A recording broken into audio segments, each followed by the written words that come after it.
छत्रपति शिवाजी महाराज के काल में किलों की रक्षा गुप्तचर विभाग, सैन्य सेवा और युद्ध में अपने शौर्य से महार समाज ने हिंदवी स्वराज्य के निर्माण में बहुमूल्य योगदान दिया था। छत्रपति संभाजी महाराज और अन्य छत्रपतियों के काल में और पेशवाई के काल में महार समाज ने सैन्य और प्रशासकीय सेवाओं में और अन्य सेवाओं में महत्वपूर्ण योगदान दिया था। द्वितीय बाजीराव पेशवा के शासनकाल में जातिगत भेदभाव और छुआछूत के नियम अत्यंत कठोर किए गए थे।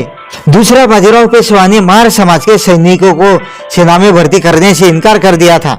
ब्रिटिश शासन में जातिगत भेदभाव कम था। पेशवाओं के विरुद्ध ब्रिटिशों का साथ देना महार समाज के सैनिकों को उचित लगा। ब्रिटिशों ने महार समाज के सैनिकों को नियमित वेतन, सम्मान, अनुशासन और प्रशिक्षण प्रदान किया। दूसरा बाजीराव पेशवा और महार समाज के सैनिकों के बीच इस संघर्ष का चरम बिंदु कोरेगांव भीमा की लड़ाई थी। पेशवाओं की 28,000 सैनिकों वाली विशाल सेना, ब्रिटिश सेना के मात्र 800 सैनिक थे, जिनमें से 500 महार सैनिक थे।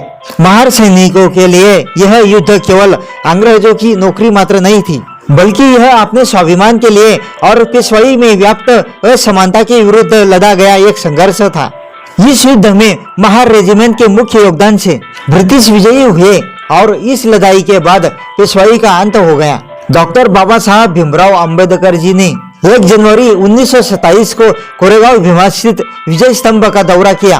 उनके इस दौरे के बाद से ही इस इतिहास को महार समाज के शौर्य और असमानता पर जीत के प्रतीक के रूप में माना जाने लगा।